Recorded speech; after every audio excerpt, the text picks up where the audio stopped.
Hoje, com a mentalidade que você tem, amadurecido, já não mais infantil, hoje, com um adulto de fato maduro, como deve ser todo adulto, como você idealizaria pais? Como você imaginaria que um pai e uma mãe deveria ser? Você idealizaria um pai e uma mãe que dão tudo para os seus filhos? Que estão dispostos a fazer todos os seus gostos, independente do momento, da circunstância, da necessidade e assim por diante? Você idealizaria um pai e uma mãe que apenas deixa os seus filhos crescerem na liberdade, enquanto de longe apenas assistem, que apenas dão a comida, a bebida e as suas necessidades são supridas enquanto de longe assistem? Ou você idealizaria pais que sabem dar tudo no devido tempo, tanto os momentos de brincadeira como os momentos de responsabilidade, tanto os elogios quanto as exortações, e com toda a responsabilidade conduzem a família? Você idealizaria pais assim? Inclusive, aproveito para dizer, seja o pai e a mãe que você idealiza e que gostaria de ter tido. Porque eu sei que muitos, tendo a oportunidade de refletir, diriam assim: eu queria que meu pai fosse assim, fizesse assim. Eu queria que minha mãe não me desse tudo o que eu pedi.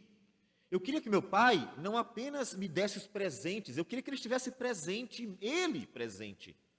Eu não queria coisas, eu queria amor, inclusive na disciplina. Eu queria tanto que meu pai tivesse me batido quando eu fiz coisas erradas e precisava ser disciplinado, e não apenas deixado para lá, ou muito menos agradado no momento que eu não merecia. Seja o pai que você idealiza, que sabe medir o momento de cada coisa, que sabe a hora de fazer o que deve ser feito para que o filho cresça saudável. Porque o propósito dos pais para os filhos, e vem do Senhor, não é que as crianças se tornem eternas crianças, como nossa geração está produzindo eternas crianças. De tal modo que nós encontramos pessoas com 30, 40 e até mais anos que têm apenas um corpo de jovem ou adulto, mas a cabeça é de uma criança. E esse não é o propósito dos pais, mas sim levar as crianças ao amadurecimento, para que se tornem adultos. E as meninas saibam viver como mulheres, que glorifiquem a Deus como mães e como esposas, e também os homens como esposos e pais. Eu creio que você sabe disso, porque isso faz parte da natureza, foi Deus quem fez assim, e Deus incutiu em nós tudo isto. É parte da natureza. Todas as sociedades, todos os povos sabem disso. E apesar de tudo isso que nós falamos, o nosso desejo não é falar sobre família, mas mostrar que tudo isso se aplica também à vida pastoral. Porque Deus é Pai, e Ele é um bom Pai. E Ele quer cuidar de seus filhos assim, dando a eles o que eles precisam no devido tempo.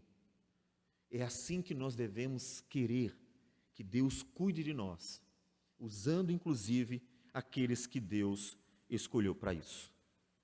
Nós vamos meditar hoje em Atos capítulo 20, a partir do versículo 17, tendo em vista já a preparação da igreja para a eleição de presbítero que nós teremos a partir de julho. O processo começará em julho.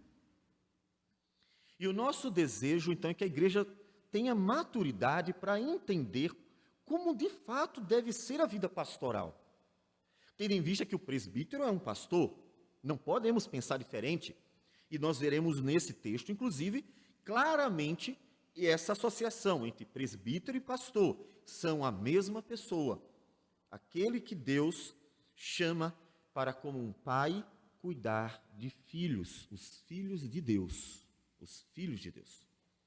Nós vamos fazer a leitura inicial do versículo 17 ao 27. Depois daremos sequência nos demais versículos. Vamos ler assim a palavra do Senhor. De Mileto mandou a Éfeso chamar os presbíteros da igreja. E quando se encontraram com ele, disse-lhes: Vós bem sabeis como foi que me conduzi entre vós em todo o tempo, desde o primeiro dia em que entrei na Ásia, servindo ao Senhor, com toda humildade, lágrimas e provações, que pelas ciladas dos judeus me sobrevieram, jamais deixando de vos anunciar coisa alguma proveitosa, e de vô-la ensinar publicamente e também de casa em casa, testificando tanto a judeus como a gregos o arrependimento para com Deus e a fé em nosso Senhor Jesus Cristo. E agora, constrangido em meu espírito, vou para Jerusalém, não sabendo o que ali me acontecerá, senão que o Espírito Santo, de cidade em cidade, me assegura que me esperam cadeias e tribulações. Porém, em nada considero a vida preciosa para mim mesmo, contanto que complete a minha carreira e o ministério que recebi do Senhor Jesus, para testemunhar o evangelho da graça de Deus. Agora eu sei que todos vós, em cujo meio passei pregando o reino, não vereis mais o meu rosto. Portanto, eu vos protesto no dia de hoje, que estou limpo do sangue de todos, porque jamais deixei de vos anunciar todo o desígnio de Deus. Senhor Deus amado, toda honra e glória ao Senhor. Fala conosco, Senhor, nesse momento. Que a Tua palavra, Senhor, ecoe aos nossos corações e não apenas ao ouvido, para que aprendamos a viver para a Tua glória, para que sirvamos ao Senhor como o Senhor quer que sirvamos. Ajude-nos, Senhor Deus, fala conosco, é o que nós te pedimos em nome de Jesus. Amém, Senhor. Amém. Paulo está em viagem e, parando em Mileto, porque ele pretende chegar em Jerusalém para o dia de Pentecostes, ele é um judeu, ele então chama os presbíteros de Éfeso para instruí-los, porque ele tem uma certeza, a certeza de que a sua jornada até Jerusalém iria, de fato, trazer um novo curso que não o possibilitaria mais estar cuidando das igrejas que ele plantou. Ele sabe, porque o Espírito Santo estava revelando por onde ele ia, que Deus iria destiná-lo à prisão, e que aquela prisão tinha propósito, como nós encontramos na história de Paulo, que chega a Roma para dar testemunho do Evangelho da graça de Deus, o coração do império, para testemunhar ao imperador e a todos aqueles que estavam na cúpula da sociedade vigente, o testemunhar o Evangelho da graça do Senhor. Então ele chama os pastores da igreja, que são chamados de presbíteros. Presbíteros, que significa anciãos, que é aquele que normalmente era o líder de um clã, é o pastor da igreja. Esses que ele reconhece como tendo recebido de Deus o dom, isso é importante. Qualquer pessoa, sendo homem, acima de 18, pode ser presbítero? Não, mas é claro que não. Não é uma questão civil, é uma questão divina. Tem a ver com o ministério do cuidado para com a igreja de Deus. E é Deus quem decide isso. Nós vemos isso em Efésios, capítulo 4, versículos 7 e 8, nos diz: E a graça foi concedida a cada um de nós, segundo a proporção do dom de Cristo. Por isso diz: Quando ele subiu às alturas, levou cativo o cativeiro e concedeu dons aos homens. E no versículo 11 e 12, ele diz os dons que ele aqui, nesse caso, se refere. E ele mesmo concedeu uns para apóstolos, foi Jesus quem escolheu seus apóstolos, não era qualquer pessoa que era apóstolo, haviam pessoas específicas, Pessoas que ele escolheu, outros para profetas, de igual forma, outros para evangelistas e outros para pastores e mestres, com vista ao aperfeiçoamento dos santos, para o desempenho do seu serviço, para a edificação do corpo de Cristo. Então, Paulo tem essa consciência e já havia escrito para a igreja de Éfeso sobre o que significava ser um presbítero. Era aquele que recebeu de dom de Deus, um dom, um chamado, uma dádiva, que é o ministério de cuidar da igreja, e obviamente capacitado por isso.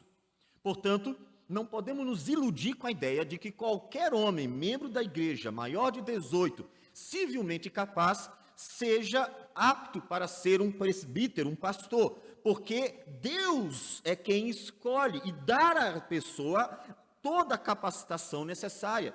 Sempre foi assim, de tal modo que os profetas do Antigo Testamento, como o profeta Isaías e o profeta Jeremias, testificam que o chamado vem da parte de Deus e, inclusive, muito antes deles terem qualquer noção entre o que é certo e errado. Diz Jeremias, no capítulo 1, versículo 5, antes que eu te formasse, Deus dizendo para Jeremias, no ventre materno eu te conheci, e antes que saísse da madre, te consagrei e te constituí profeta às nações. Para ver que isso não era algo exclusivo de Jeremias, Paulo aplica a sua vida. Um princípio de que Deus é quem designa os seus servos para este ministério de pregar a palavra de Deus ao povo de Deus.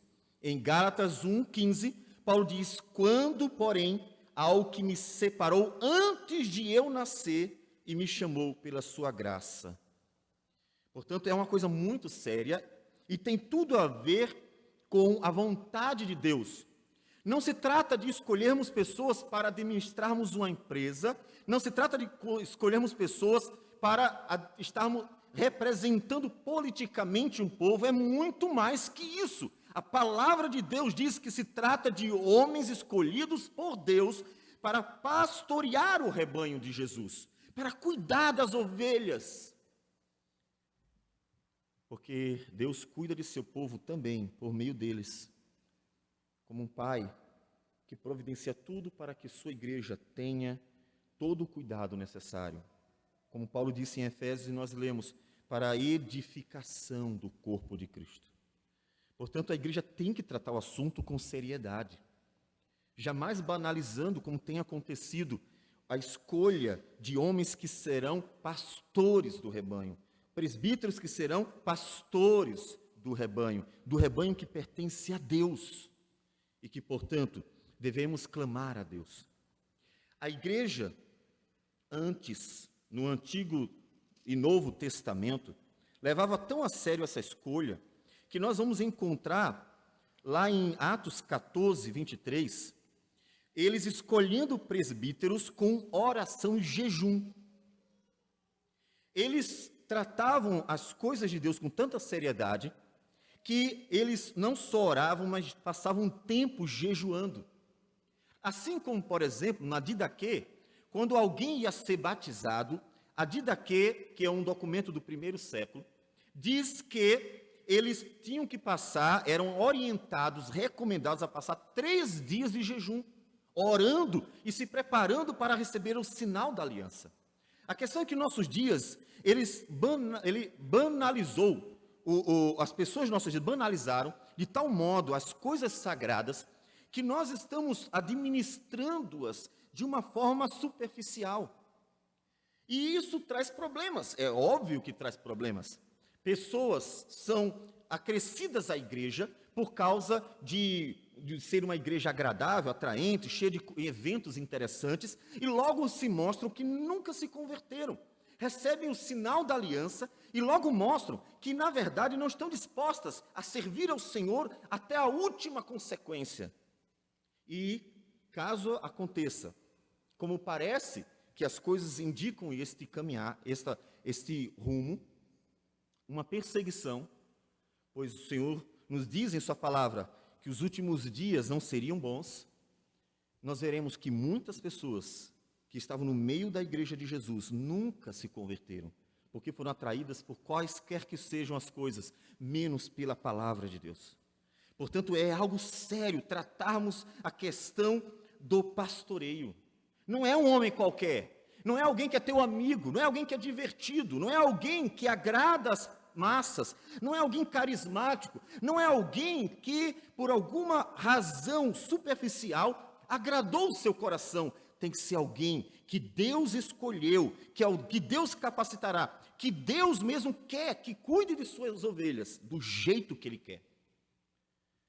Assim como você hoje, se teve um pai que te deu tudo, mas que nunca te deu o que precisava, uma educação séria, e que você hoje, vendo que tem uma série de defeitos, de falhas, de problemas, e que isso decorre de não ter sido disciplinado, não ter sido corrigido, e hoje não sabe lidar com uma seriedade das coisas, não sabe lidar com a responsabilidade, não sabe lidar com os seus próprios pecados, porque seu pai sempre passou a mão na sua cabeça, seus pais sempre acobertaram seus erros, seus pais acusavam o professor quando o seu professor chamava a sua atenção, mas não corrigia você, assim como você sabe como fez falta, como faz falta. Como você poderia ser uma pessoa melhor se tivesse sido educado de forma melhor. Da mesma forma, a igreja de nossos dias sofre as implicações, as consequências de uma geração de pastores que negligenciaram a obra do Senhor. Uma igreja superficial, uma igreja que não sabe lidar com o sagrado de forma séria, porque não aprendeu. Portanto, é sério tratarmos sobre o assunto. É muito importante. E nós veremos então agora como Paulo ensina o assunto. O assunto aqui, nós dividimos inclusive a leitura do texto em duas partes, porque existem duas partes principais nesse texto. A primeira que nós lemos é o exemplo de Paulo. Paulo dando exemplo, lembrando todo o exemplo que ele deu no pastoreio da igreja do Senhor Jesus. A partir do versículo 28, que veremos logo em seguida, nós temos Paulo exortando os presbíteros a seguirem o exemplo, a copiarem o exemplo, a fazerem a mesma coisa. Então, no versículo 18, ele diz para os presbíteros: vós bem sabeis como foi que me conduzi entre vós em todo o tempo, desde o primeiro dia que entrei na Ásia. Veja que Paulo tinha convicção que realmente foi um exemplo no pastoreio da igreja. Ele está chamando os presbíteros a olharem o exemplo que viram nele, a forma como ele serviu ao Senhor, servindo ao Senhor.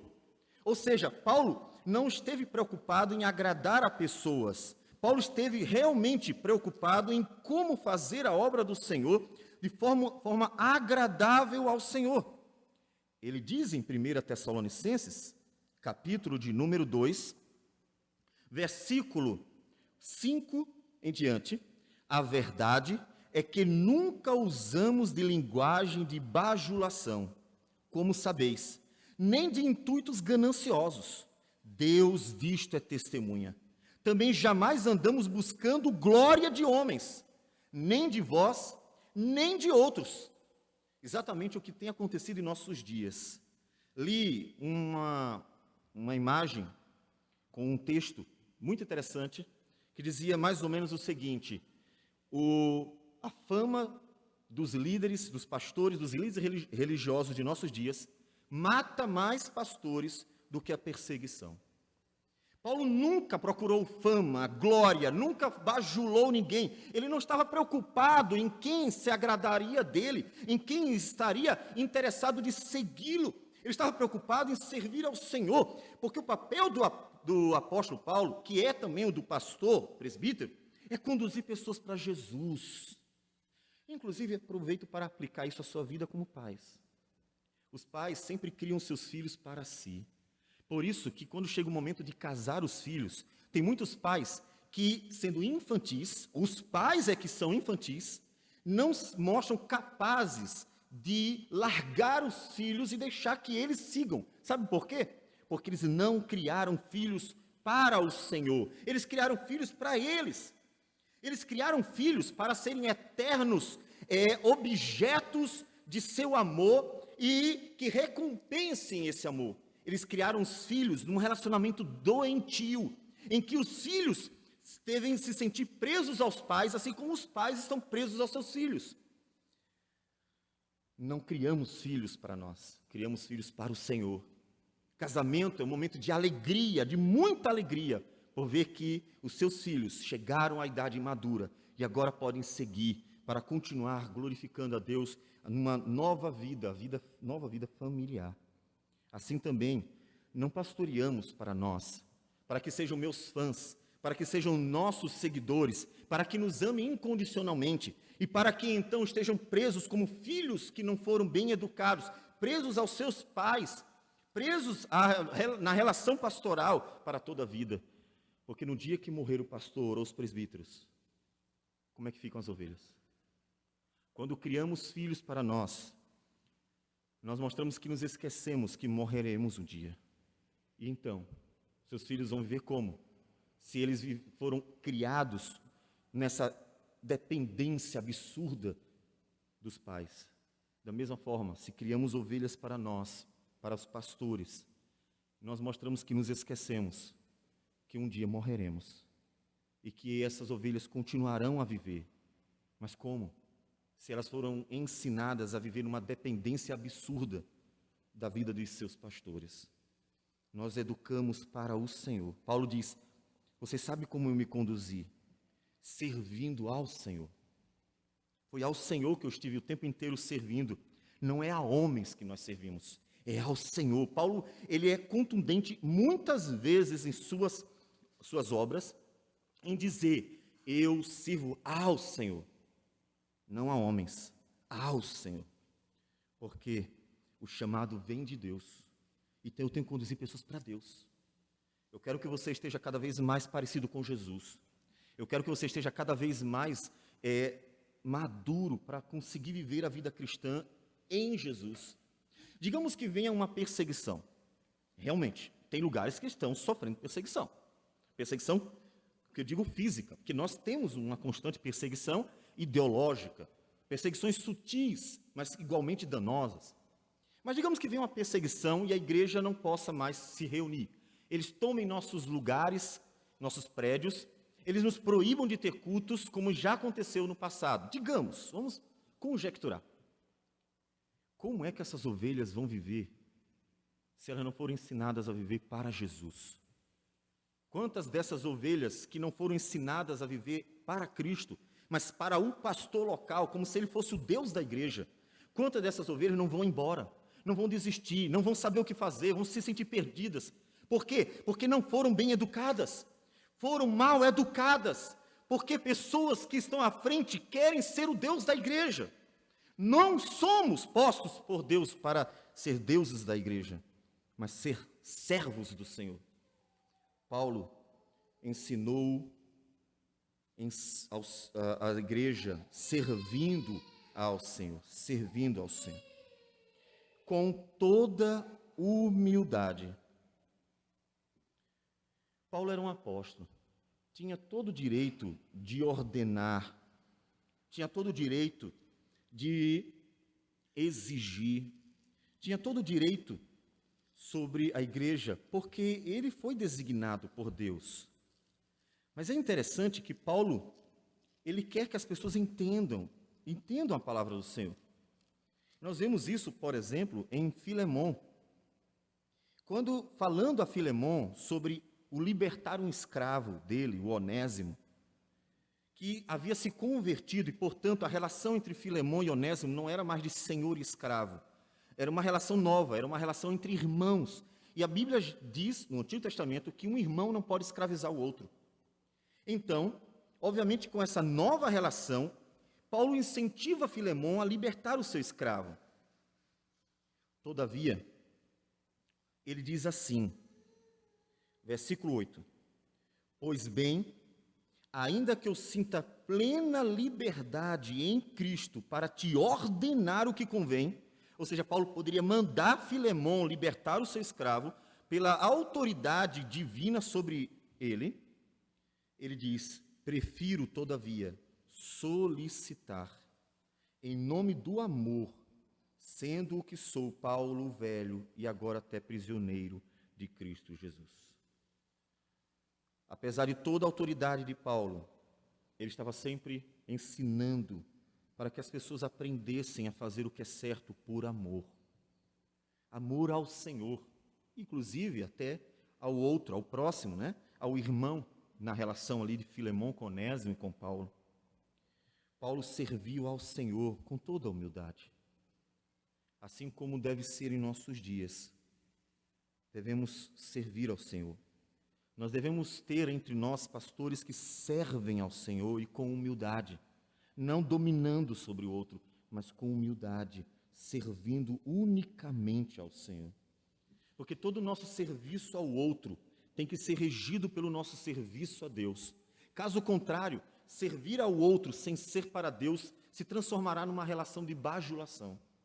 Se transformará numa relação banal, que motivará todo tipo de conduta para agradar, apenas agradar. E por isso não é incomum encontrarmos em denominações o lugar onde nós pregamos a palavra se transformar num teatro, num show, com luzes, fumaça e tantas outras parafernálias.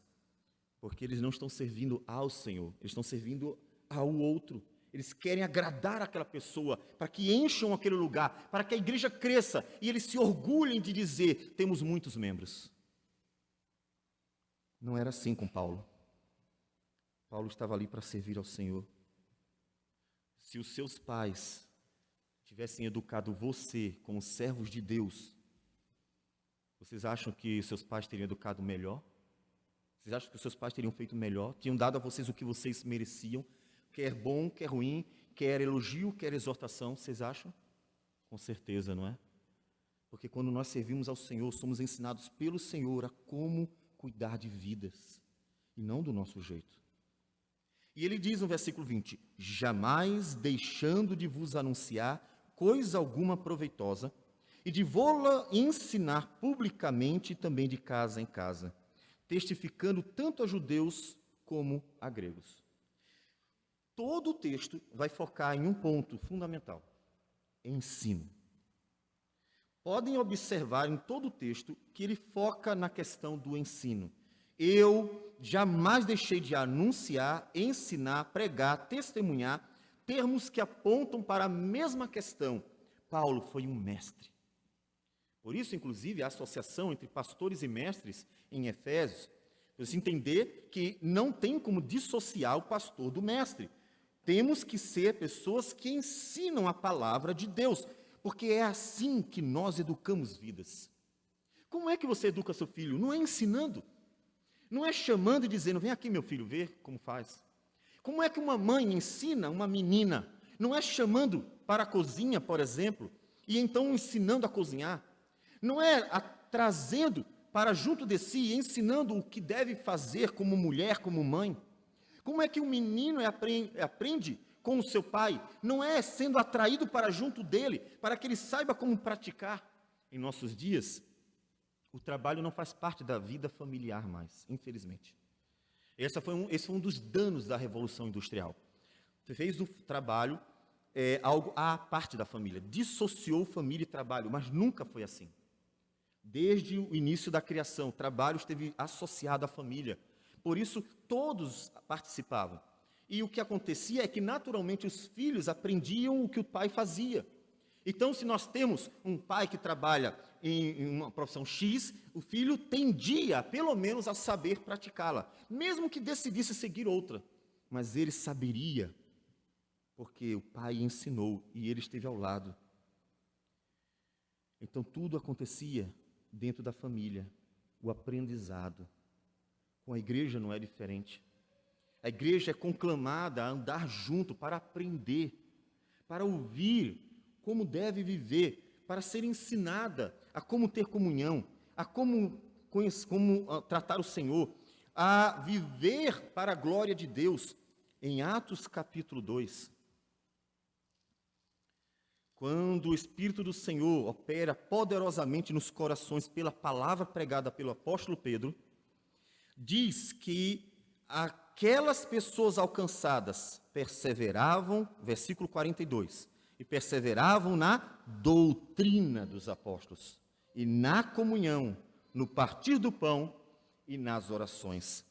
Eles perseveravam aprendendo de Deus como viver para a glória de Deus.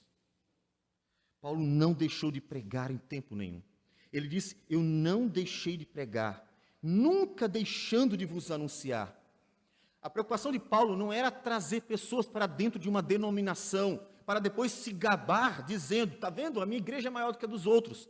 O propósito de Paulo era levar pessoas para Cristo, e a única forma de levar pessoas para Cristo é por meio do ensino da palavra de Deus, pois, como disse o próprio Paulo, não me envergonho do evangelho, que é o poder de Deus para a salvação de todo aquele que crê. Assim como seu filho alcançará a maturidade, não apenas com a idade, porque há muitos adultos que são crianças em sua mentalidade, mas alcançará a maturidade pelo conhecimento, pelo ensino, pelo aprendizado, para que se torne um homem maduro. A igreja amadurece, não porque ela está crescendo em número, ela amadurece porque está sendo ensinada por meio da fiel pregação da palavra do Senhor. Paulo nunca deixou de pregar. Nunca. E qual era o coração da mensagem de Paulo? Versículo 21. O arrependimento para com Deus e a fé em nosso Senhor Jesus Cristo. Não é que Paulo só pregava: arrependei-vos, arrependei-vos, arrependei-vos, arrependei-vos, arrependei-vos. É que a pregação da palavra do Senhor sempre nos conduzirá ao arrependimento. Tudo que nós pregamos da parte de Deus conduzirá você ao arrependimento. O arrependimento por não tratar Deus como Ele é, por não fazer a vontade de Deus como Ele revela. O arrependimento por não tratarmos uns aos outros como Ele ensina. Sempre nos conduzirá ao arrependimento. Assim como nesse momento, o ensino da palavra do Senhor acerca de quem deve ser o pastor, o presbítero da igreja, conduz você ao arrependimento. Quer você seja um presbítero ou um pastor, porque você não fez o que deveria, quer você seja um membro, por não ter sido responsável no cuidado para com a escolha de presbíteros e pastores. Sempre conduz ao arrependimento.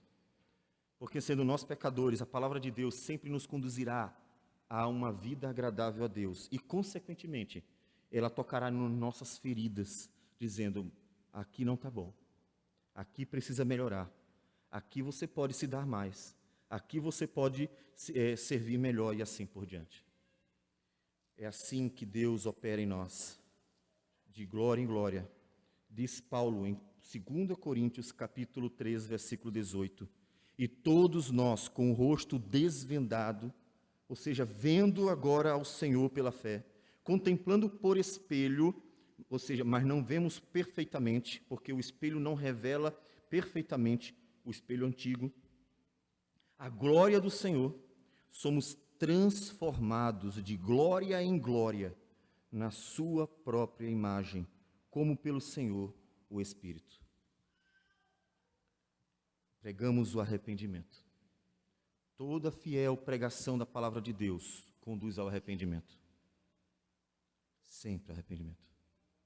Deus chama pastores, não palhaços para entreter um picadeiro, um circo.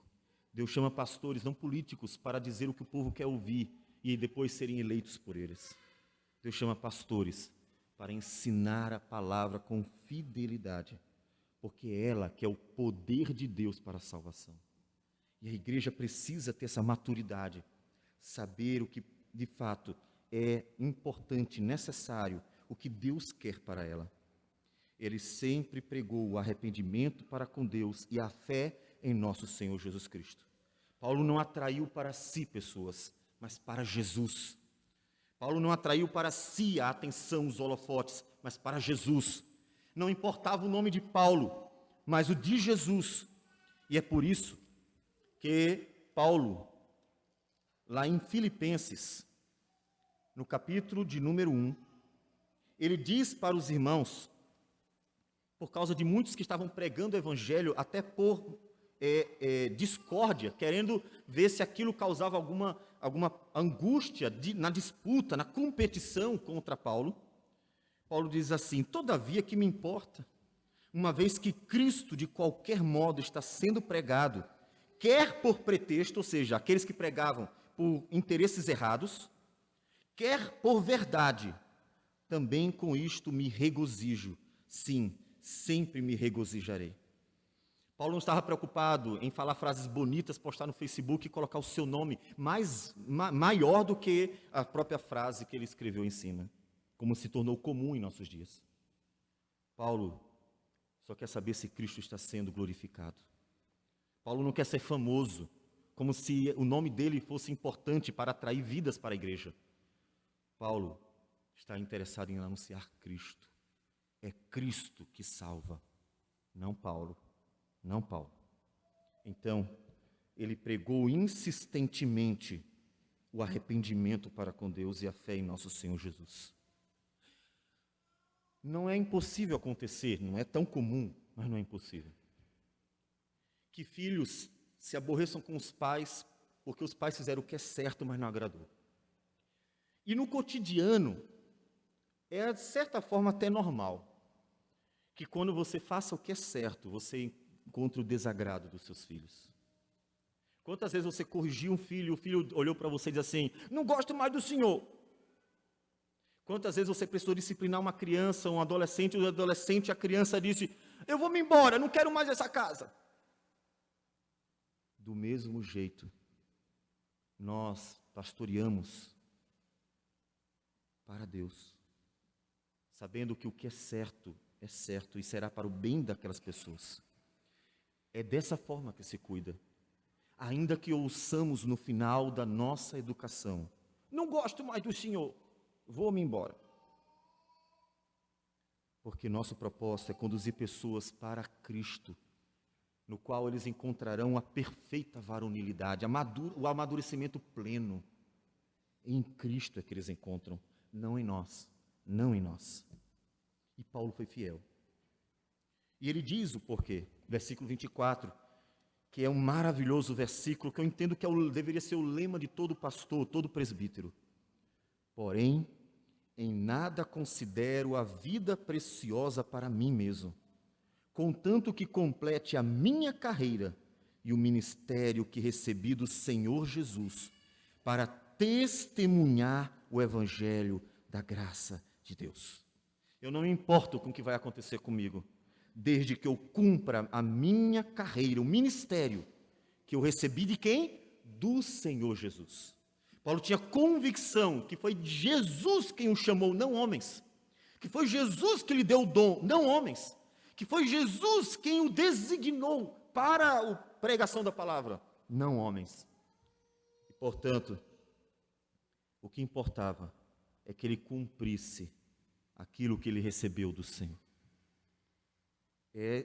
Essa deve ser a convicção de todo pastor e presbítero. Saber que a sua vida não é o centro do ministério, mas é Cristo.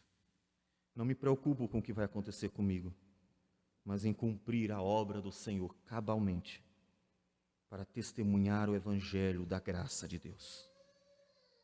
São esses que levam ovelhas para Cristo, não importando o quanto sofram por causa disso.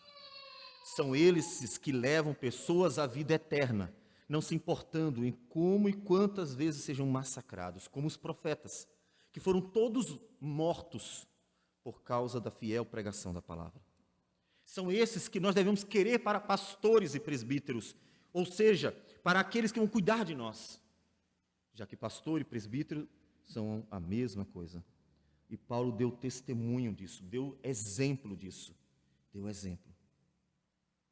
Por isso, no final, ele pôde dizer, estou limpo do sangue de todos, porque jamais deixei de vos anunciar todo o desígnio de Deus. Jamais deixei de ensinar toda a palavra de Deus, gostassem ou não gostassem. Quantos pastores e presbíteros de nossos dias poderiam dizer, com consciência completamente limpa e não cauterizada, dizer essas palavras? Jamais deixei de anunciar toda a palavra de Deus.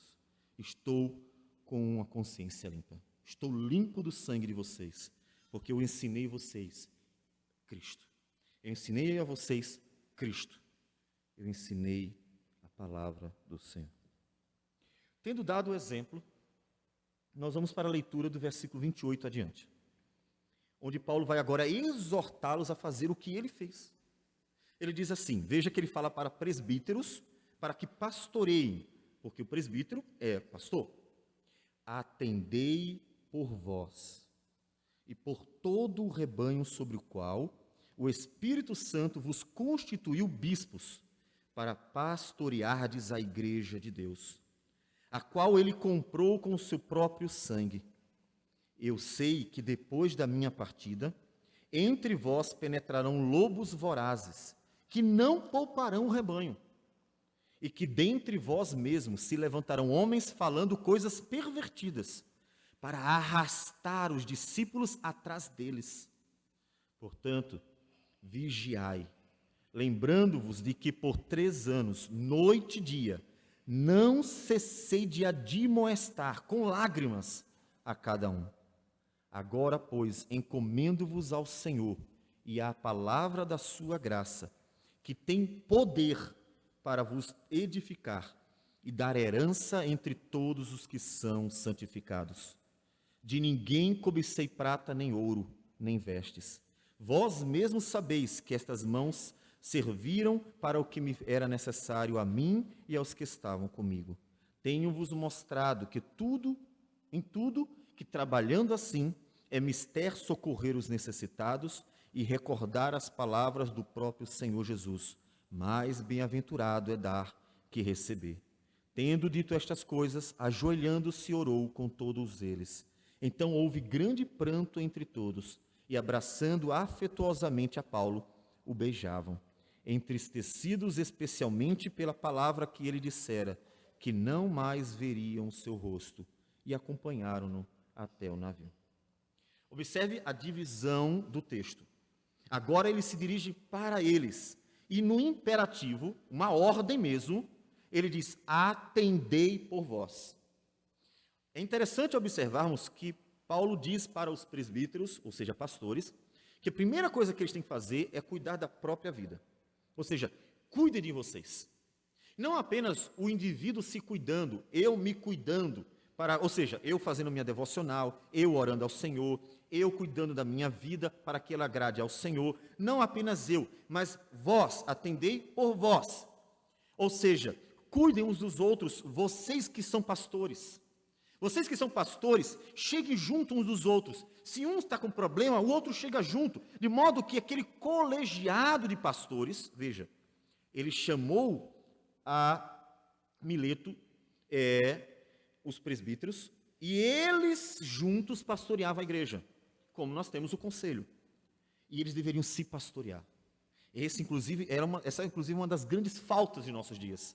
Para conseguirmos o pastoreio coletivo, é preciso muito esforço, porque nos acostumamos a viver em função de documentos, quando nós deveríamos fazer isso naturalmente, quando nós deveríamos olhar para o problema do nosso colega de ministério e dizer assim, meu irmão, eu quero conversar contigo, eu quero orar com você, eu quero pedir a Deus por você, eu quero tentar te ajudar, eu quero estar ali te fortalecendo. Como é difícil acontecer isso em nossos dias.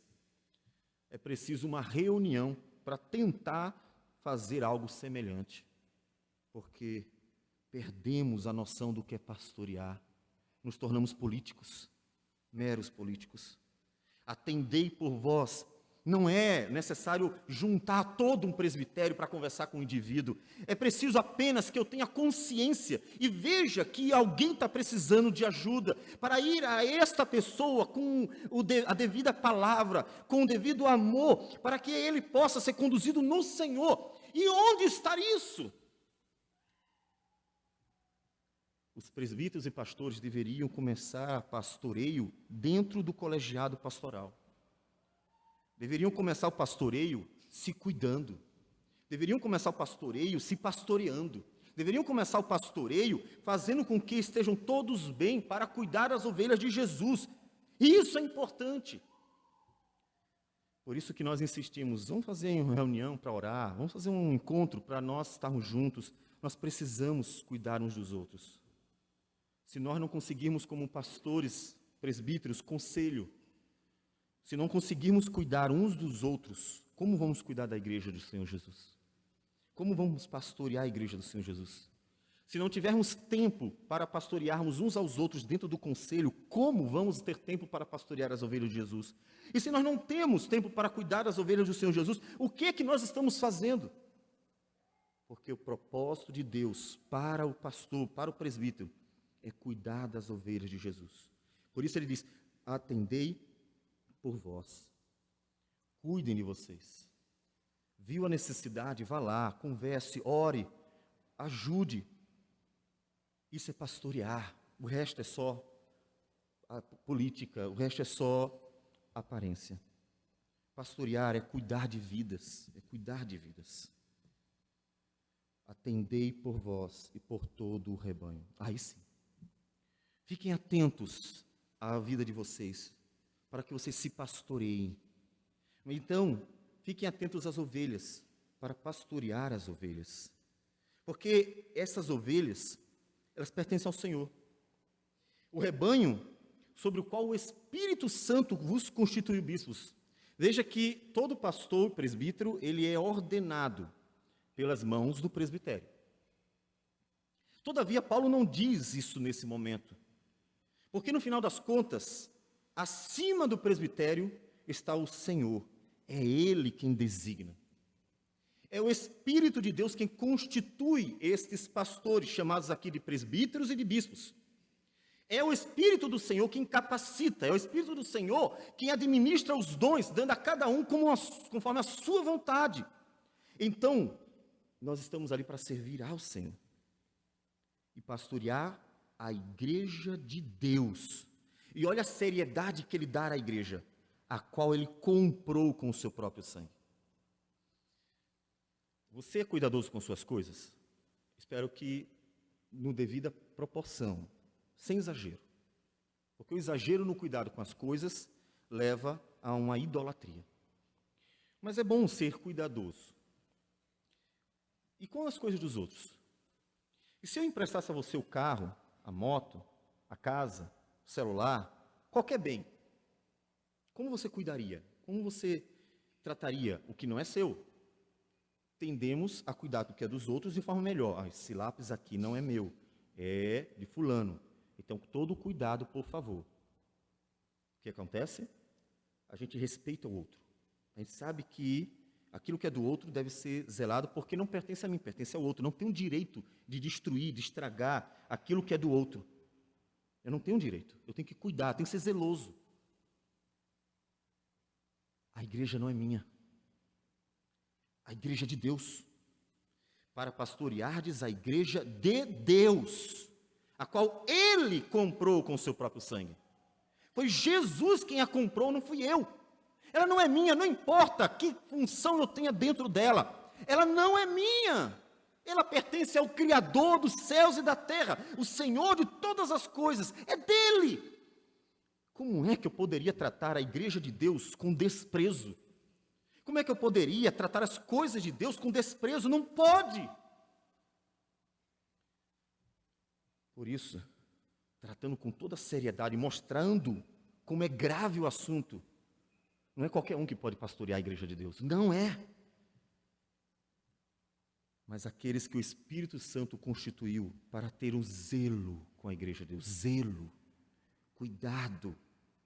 Tratar direitinho. Sabe aquele objeto que está na sua estante? Eu tenho um cavaleiro templário que o Alisson e o Maurício me deram no primeiro ano, no meu aniversário, no primeiro ano.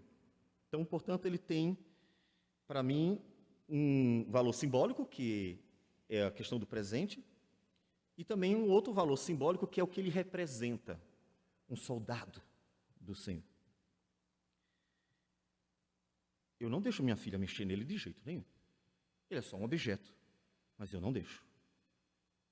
Eu não deixo que criança nenhuma, chegou criança lá em casa, eu já olho com cara feia. Chegou olhando para ele, é um boneco, né? Então, obviamente, e é frágil, o material dele é frágil. Olhou para o boneco, eu já olho com cara feia. Disse, de jeito nenhum, nem ou se pensar em tocar já está errado. Imagina a igreja de Deus. Imagina a igreja de Deus. Pertence a Ele, é a noiva do Cordeiro. É aquela pelo qual o Filho de Deus deu sangue. E a pessoa tratar com qualquer uma, como a analogia de uma mulher, uma noiva, tratar como uma mulher qualquer. Tratar a noiva como um circo. Tratar a noiva como uma pessoa, como um qualquer. Não pode. Não podemos desprezar a igreja de Deus. Ela pertence a Deus. Por isso que devemos pastoreá-la com todo zelo e cuidado, sabendo, e aí Paulo fala, eu sei que depois da minha partida entre vós penetrarão lobos vorazes, que não pouparão o rebanho, e que dentre vós mesmos se levantarão homens falando coisas pervertidas para arrastar os discípulos atrás deles. Portanto, vigiai. Cuidado da igreja do Senhor, sabendo inclusive que não estamos no paraíso não, meu amigo. Nós não estamos no paraíso. Cuide da noiva de Jesus nesse paraíso maravilhoso. Aí você senta na cadeira, vai olhando para as ovelhas, mas está num paraíso, aí tem um momento que você nem liga mais. Por quê? Está no paraíso. Quem vai fazer mal às ovelhas? Você está no paraíso. Tudo é perfeito, tudo é harmônico. O riozinho está ali, ninguém vai morrer afogado. A comida está ali, ninguém vai passar por algum problema. Não tem lobos no paraíso, não tem lobos no paraíso, mas nós não estamos no paraíso. Nós estamos num mundo em que pessoas se levantam como lobos vorazes para tragar o rebanho. E dentro da igreja visível se levantam pessoas para fazer discípulas delas. Viu a diferença? Paulo servindo ao Senhor e fazendo discípulos de Jesus. Os lobos atraindo ovelhas de Jesus para fazerem discípulas de si mesmo. Percebem a diferença? Os lobos alcançam discípulos de si mesmo. Os pastores, discípulos de Jesus. É diferente. Por isso, vigiai. Vigiai, como um pastor que está atento. Vocês lembram de como Jacó pastoreou? Jacó conta como ele pastoreou. Quando ele está conversando com Labão, ele diz que dia e noite cuidou das ovelhas dele. Dia e noite com um sol escaldante em sua cabeça. E à noite com aquele frio terrível, sofrendo os danos. De forma que ele envelheceu a pele por causa dos danos causados pelo tempo. Sofrendo quando tinha que lutar contra os lobos, contra os predadores das ovelhas. Ele conta como era pastorear. É exatamente isso que Deus quer de nós. Vigiai, de dia com um sol escaldante, de noite com um frio terrível em nossa pele, lutando contra lobos que tentam devorar as ovelhas, tragando-as para si mesmo. Aquele que Deus escolhe para pastorear também capacita para isso. Senão, primeiro momento em que tiver oportunidade, vendo o lobo se aproximar, o falso pastor, que Jesus chama em João 10 de mercenário, ele corre. Ele corre. Porque as ovelhas não são suas mesmo. Ele corre para salvar a sua vida e deixa as ovelhas serem tragadas, devoradas pelo lobo. Não é assim que se pastoreia. Não é assim. Portanto, vigiai, lembrando-vos de que por 3 anos, noite e dia, bem semelhante a Jacó, noite e dia, não cessei de admoestar com lágrimas a cada um. Pastorear não é fácil. Pastorear não é status, eu sei, e tem sido comum. Temos presbíteros dentro da igreja por causa de um mero status. Pessoas que olham para aquela posição e amam o status dentro da sociedade e não fazem nada. Não servem de nada, que eu me pergunto, para que serve aquela pessoa, pelo amor? Ignoram, então, o que diz Tiago, falando sobre o perigo de nós querermos o status. Meus irmãos, não vos torneis muito de vós mestres, sabendo que havemos de receber maior juízo. Está pensando que é glória? Está pensando que é fácil, que é glória, que é vantagem, que é status? É não, meu irmão, não é não. É não cessar de admoestar com lágrimas. é gastar dia e noite vigiando ovelhas, é saber que o juízo de Deus pesará mais sobre nós, porque recebemos a missão de ensinar à igreja a verdade. E toda vez que erramos, somos admoestados pelo Senhor, ensine o que é certo. Eu não te mandei isso. Eu não te ensinei tradições bobas, eu não te ensinei qualquer outra besteira, eu te ensinei a palavra, então ensine a palavra. Portanto, amados, jamais queiram uma função dentro da igreja por vaidade, por orgulho, ou até mesmo, ou minto menos, por razões levianas. Porque o juízo de Deus é maior sobre aqueles que estão sobre a igreja do Senhor Jesus como pastores. Não queira. Quantas vezes eu tive que orar, Deus, eu imploro, tira essa pessoa. Eu suplico, ela está destruindo a igreja. Quantos presbíteros eu vi acabar com a igreja do Senhor? Nunca passei por uma igreja que não estivesse sofrendo danos. Isso é triste. Por falta de ensino da palavra de Deus. Por falta de ensino. Por falta de ensino. Paulo diz, vigiem, cuidem. Vocês não querem paz, que dê tudo o que vocês querem, mas sejam irresponsáveis com o verdadeiro ensino, a verdadeira educação. Agora Paulo diz assim, eu encomendo vocês a fazerem essas coisas. Edifiquem a igreja do Senhor. Edifiquem.